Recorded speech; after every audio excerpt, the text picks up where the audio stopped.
Hi, very good morning. This is Tuhin Chattopadhyay, founder and CEO of Tuhin AI Advisory.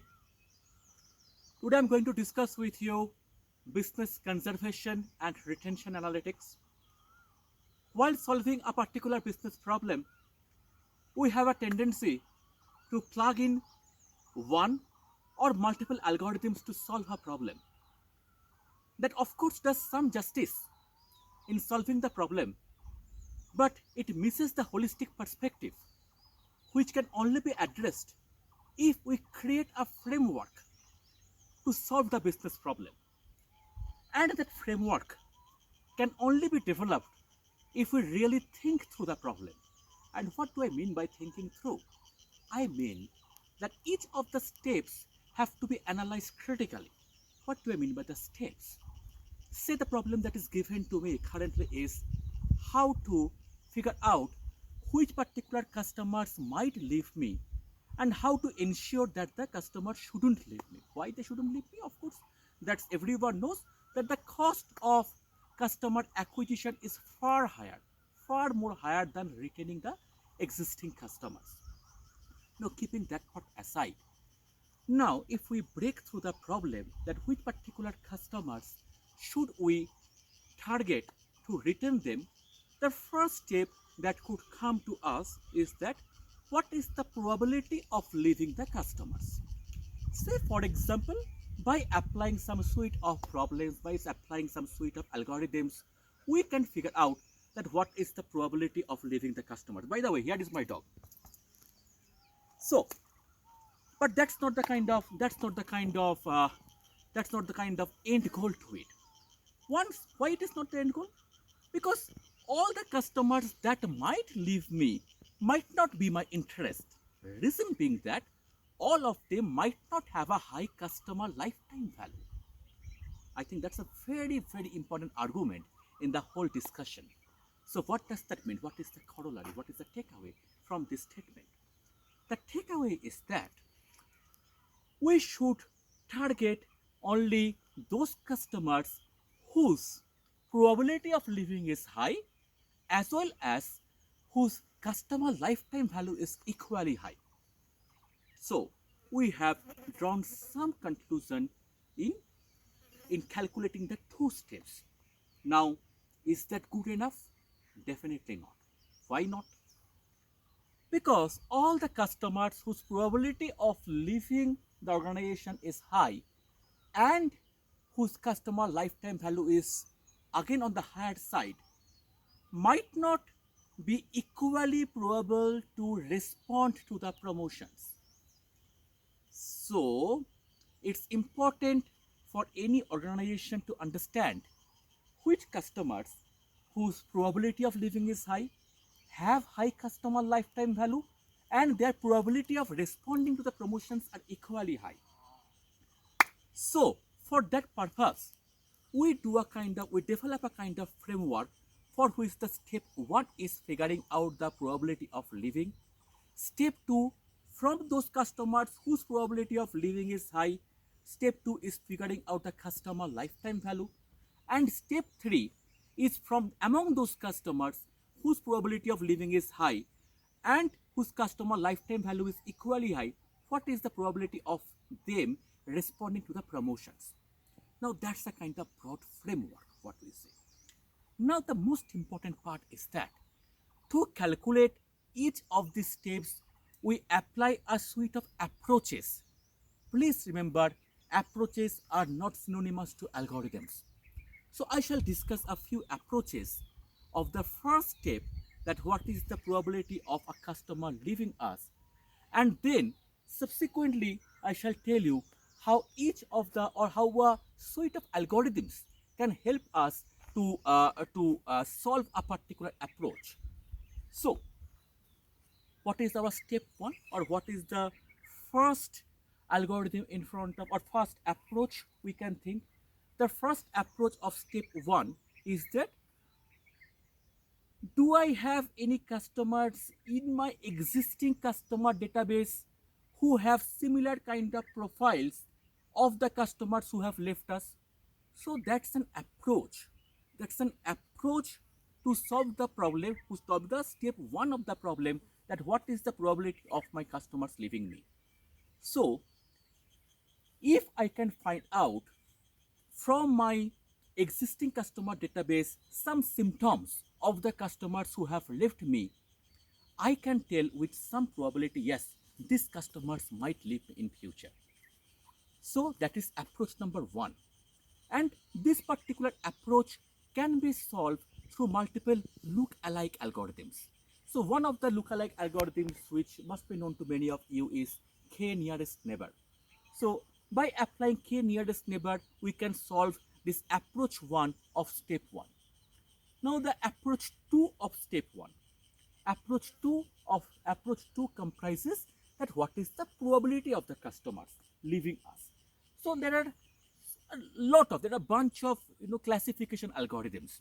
It can be the discriminant analysis, it can be the support vector machines, it can be a suite of ensemble models comprising the bagging, boosting. When I say bagging, it goes to extreme gradient boosting. So all these algorithms we apply to find out the probability, and what we do is that we don't bank on one algorithm, we compare across the algorithms and apply the best algorithms given the particular data and the business. So that's about the approach 2 of the step 1. Then comes the approach 3 of step 1. What is approach 3? Approach 3 is all about when the customer is going to leave.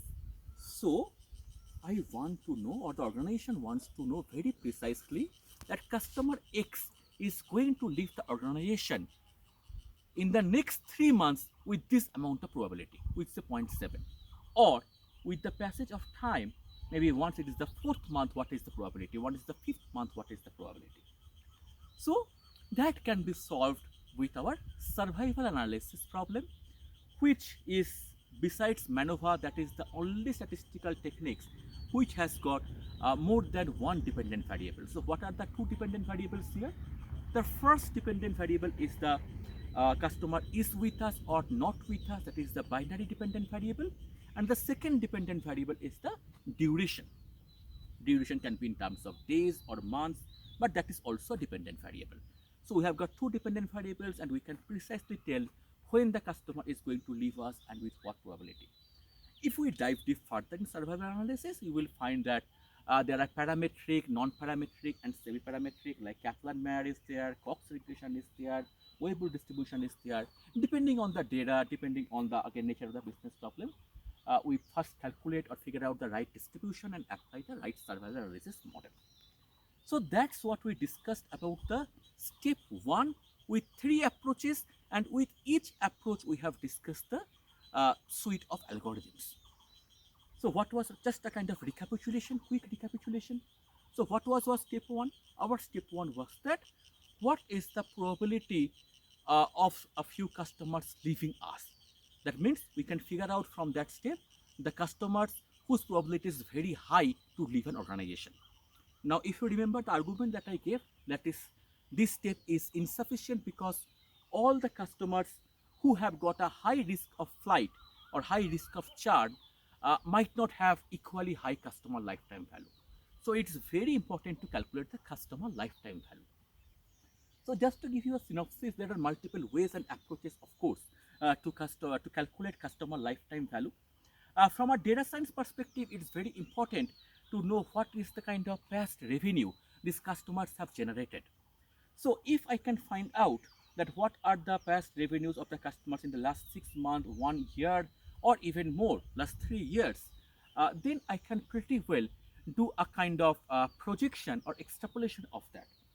Now this extrapolation or projection from times immemorial we have done through time series analysis, which has got lot of branches and sub branches within itself. But currently we apply the most sophisticated deep learning techniques here. Say for example, the recurrent neural network has got the long short-term memory. We apply such sophisticated techniques to calculate how much revenue the customer is going to give us with time. Now it's very important again not to depend or rely on one algorithm. And there are multiple approaches here. So let me, instead of, comparing with multiple other algorithms, here I shall introduce you one another technique. So that's about the stacked algorithms. What do I mean by stacked? Suppose there are, multiple brick slabs, one after another. In the same way, multiple LSTM algorithms can be stacked one above the other. And that can further, you can always, search it, Google it, study by yourself, that how different architectures of long short-term memory can be done. One popular architecture is the stacked bidirectional and unidirectional LSTMs. So they are stacked. First of all, there are multiple layers, and within each layer there are either the bidirectional LSTMs and unidirectional LSTMs, and finally we are getting a prediction. You may ask the question that why do I need to do so much thing? For the simple reason, the accuracy. The accuracy of the model increases multifold. In most of the cases, with my experience, I have seen, even with some not so good data, I have got accuracy more than 90%. So, by accomplishing this step, I can figure out what are the customer lifetime values and what am I getting after completing the step 1, step 2. I am getting a precise list of customers whose probability of flight is also on the higher side, as well as their lifetime value is equally high. So that's definitely very lucrative for any organization. Now, is that sufficient? Answer is definitely no. Why no? Because all the customers whose probability of leaving an organization is high and whose customer lifetime value is also high might not respond to your marketing efforts. All your marketing efforts require the marketing budget, marketing dollars. You cannot just spend it onto any customers. So it is very important for you to figure out which particular customers might respond to your marketing promotions or your marketing efforts. Not only whether they will respond or not, it's equally important to know how they will respond. That means whether they will respond to a 10% discount, what is the probability? If you increase the 10% discount to 20% discount, will the probability change? So we have an entire suite of promotion response models or PRM to take care of this business problem. So what we can do is, after completing these 3 steps or the entire framework, you will get a precise target list of customers which will tell you the customers whose probability of leaving or the risk of flight is on the higher side, and within that superset, the second subset is that customers whose lifetime value is on the higher side, and finally within those customers whose probability of risk is very high, whose lifetime is very high, the customers in the final target segment who will respond to your promotions. So that's a kind of complete framework which is backed by data science. So now why I discuss this whole story? The essence is that it's good to learn R, Python, or any of the coding techniques, or even a few algorithms. But what really matters is that ability to think through. I started my this discussion with these words, that how to think through the problem, and ending with that only. That yes, you need to think through it. You need to develop a framework, and your algorithms or your codes will only support that framework.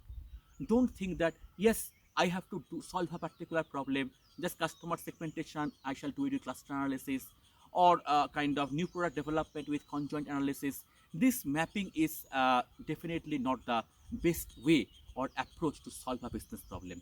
We should approach a problem in a holistic way, and this is the kind of framework we should develop, and then all our algorithms will support to accomplish this framework. Thank you so much. I hope you have understood, and I shall be glad to answer any of your questions in future. Have a great day. Bye bye.